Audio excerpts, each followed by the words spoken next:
During the night of the 17th to the 18th of July 1942, the inhabitants of the small village of Beisfjord in northern Norway witnessed the Nazis murder hundreds of Yugoslav prisoners in cold blood, and turning the prison camp in the village into a burning inferno. This is the story of the Beisfjord Massacre, the bloodiest massacre in Norway during the Second World War. 1,200 prisoners were sent to Norway from Axis-occupied Yugoslavia in mid-1942. Of the 1,200 prisoners sent to Norway, 483 came from Croatia, 278 from Bosnia, and 138 from Serbia, 106 of them from the Vojvodina region. One prisoner was Polish. The youngest was 14 years old, the oldest 65. The prisoners from Croatia were all taken from the infamous Ustasha concentration camp Mlađenović, and were delivered by the Ustasha secret police to the Germans in a camp in Zemun in the middle of May 1942. Prisoners from Vojvodina and other parts of Serbia were sent to a camp in Sajmište near Belgrade. The prisoners had mainly been detained because they were partisans or were suspected of supporting the resistance. 1,125 prisoners were transported from Yugoslavia to Stettin in Germany and then loaded into the cargo ship Kerkplein, which transported them to Norway. 224 landed in Trondheim. The remaining 900 were transported to the harbor in Narvik. One prisoner died during the journey. When the ship arrived in Narvik, a group of German SS soldiers and Norwegian collaborators from the unit Hirdvakt Battalion, the Hirdgard Battalion, a unit from Hirden, the paramilitary force of Quisling's NS party, waited for the prisoners at the harbor. The prisoners were forced off the ship, and as they came ashore, they were beaten with sticks by the SS men. Beisfjord was a small village with only a few farms and houses. The prison camp that housed the prisoners was built after a typical German concentration camp model to house 2,000 prisoners. The camp consisted of wooden barracks surrounded by 2 lines of barbed wire and 7 guard towers, each equipped with a machine gun. The guards consisted of 42 SS soldiers and another 40 Norwegian collaborators from the Hirdgard Battalion. The camp commander was Obersturmbannführer Wilhelm Göke. The prisoners were forced to march to the small settlement of Beisfjord.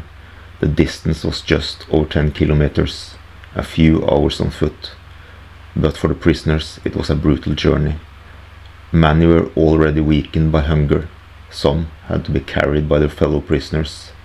After some time a truck arrived to collect the weakest. Along the way the guards constantly harassed and abused them.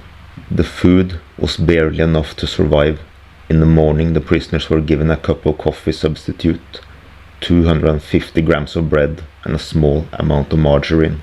In the evening they were served a thin watered-down soup, where you were lucky to find a piece of potato, a bean or a bit of cabbage.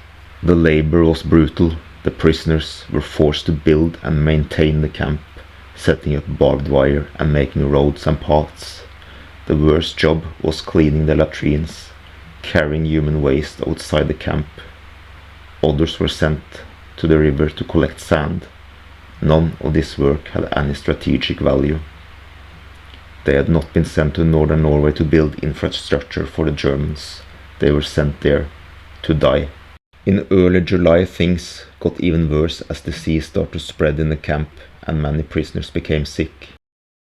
On the 12th of July a group of German officers and doctors arrived to inspect the camp. They spoke only with the camp officers and inspected the barracks of the healthy prisoners. At the infirmary they only looked through the door. Only the civilian doctors remained for any length of time speaking with the camp doctor. None of the prisoners were examined. A Norwegian doctor later concluded that the outbreak was most likely typhus. On the 14th of July 1942, out of 882 prisoners, 677 were able-bodied and 205 were sick. Since the 10th of July, 5 prisoners had been beaten to death. The number of sick prisoners continued to increase in the following days. In addition to the sick, several prisoners died from abuse and murder by the guards. while others died from exhaustion. On the 15th of July, Josef Terboven, the German Reichskommissar of occupied Norway, arrived with 30 German officers for a visit to the camp. He received a briefing from Camp Commander Göke. Terboven and other officers then inspected the healthy prisoners who were lined up for the occasion. After inspecting the prisoners, he inspected the rooms of the healthy prisoners, while he listened to the officers in the camp describe the situation. Terboven's decision about how to handle the situation was harsh.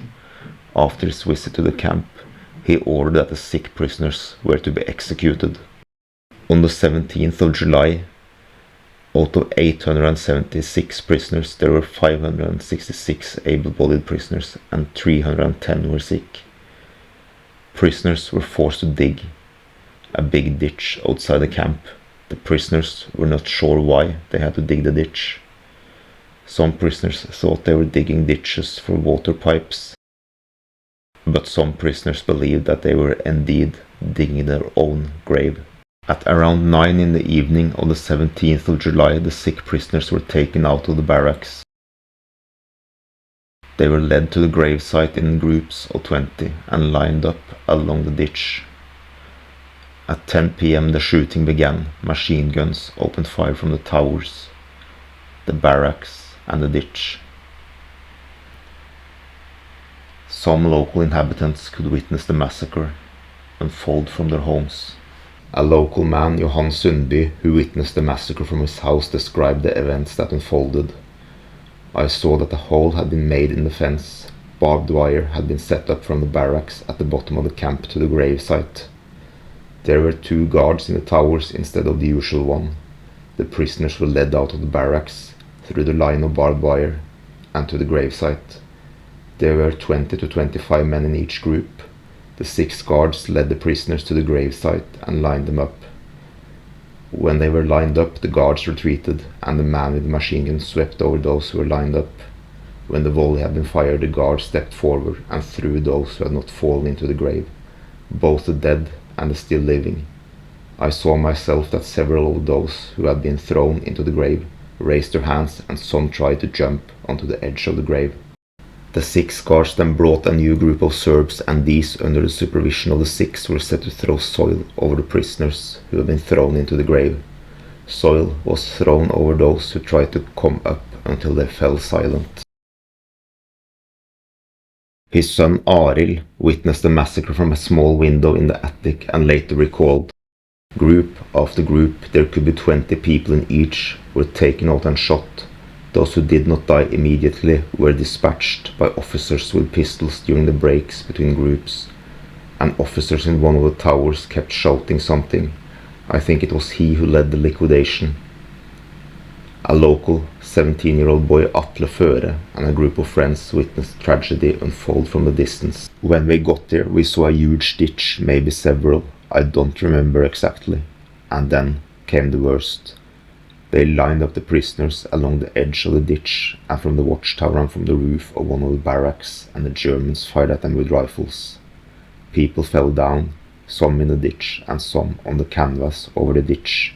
When the first group had fallen either on the ground or into the ditch, 2 officers or 2 non-commissioned officers walked along the ditch and fired their guns.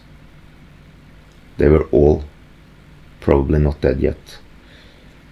I stood in the shade of a tree. I also saw that the Germans stopped shooting for a while and poured some white liquid over each of the groups. I saw some running around inside the camp area. They were hiding under the barracks. Some refused to leave the barracks. Also they were fired upon. Group after group was led to the execution site and gunned down. Some of those still inside the camp tried to hide. A few ran out of the barracks and crawled under the buildings, but were dragged out by the guards and shot in the head. 4 men attempted to hide in the latrines, but were discovered and killed on the spot. Others refused to leave the barracks and barricaded themselves inside. The guards tried to force them out by thrusting bayonets through the windows. When that failed, they opened fire through the windows, but this too did not drive them out.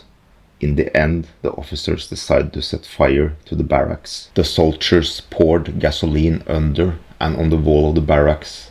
The barracks were set aflame and the prisoners were burnt alive within the barracks. The ones that tried to escape out of the windows were instantly shot dead by the soldiers in the guard towers. The 20-year-old Arild, who witnessed the massacre from the attic window, described the scene. The machine guns started firing again, but this time inside the barracks. Only then did I realize that there were more prisoners. Some tried to get to other barracks after the volleys of gunfire in the barracks. They probably didn't know that these were empty and that their comrades in the barracks had been taken to some unknown place. They collapsed on the ground. For a while there was silence. I only saw a group of German soldiers forming a ring around the barracks. Suddenly I saw that there was a fire. Everything was a big inferno. 1,000 things were happening before my eyes at once, and in a small area, but I couldn't follow it all. The fire grew bigger and bigger. It eventually became clear that 2 of the barracks were burning. If any of the prisoners who were still alive tried to escape the flames, they were met by German bullets. How many were burning inside the barracks, I can't say for sure, but it is certain that there was not a few.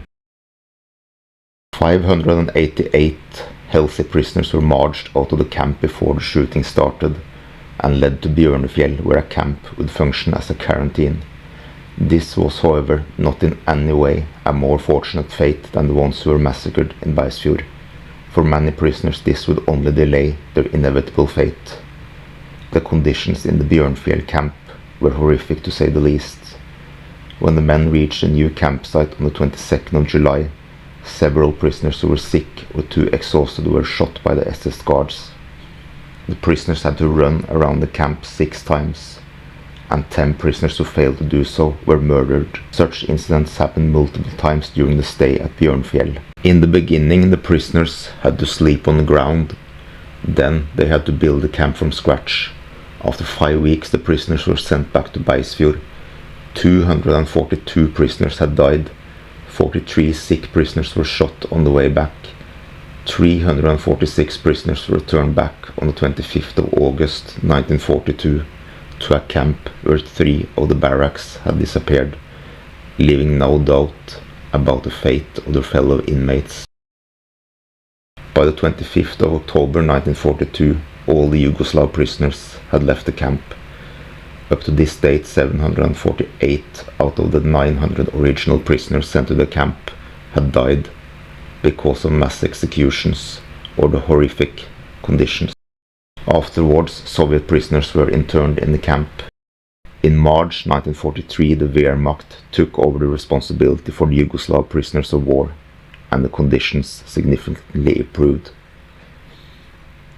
And from 1944, the prisoners were allowed to receive aid from the Red Cross and letters from home. That is not to say that the Wehrmacht were somehow an institution that strictly followed the laws of war and the SS were just brutal Nazi thugs. If we see the conduct of the German military during World War II in its entirety, that is not the case at all. The massacre at Beisfjord was the bloodiest massacre in Norway during the Second World War, and the story of the Yugoslav prisoners of war remains one of the most tragic chapters of Norwegian war history. It is clear that a certain number of Norwegians from the collaborationist NS party were present in the camp as guards, as members of the Hired Guard battalion. It is documented that they took part in torture, abuse and murder of prisoners in several instances in the so-called Serb camps, but it is unclear whether they participated in the mass execution in Beisfjord. It is not unlikely, but it is not confirmed either. According to the account of the 17-year-old Atle Føre who witnessed the massacre, some of the executioners wore naval uniforms. It is not documented that any Kriegsmarine personnel were present in the camp, so if this account is correct, it is likely that the uniforms he actually saw were the dark blue jacket that the members of Hirden used outside their uniforms. This suggests that Norwegian collaborators took part in the massacre. This, however, has never been completely confirmed. After the war, 20 SS officers who were responsible for the massacre were sent to Yugoslavia, where they faced the death penalty. The camp commander Göke were killed during an action against Italian partisans in 1944. If you like this video, please like and subscribe.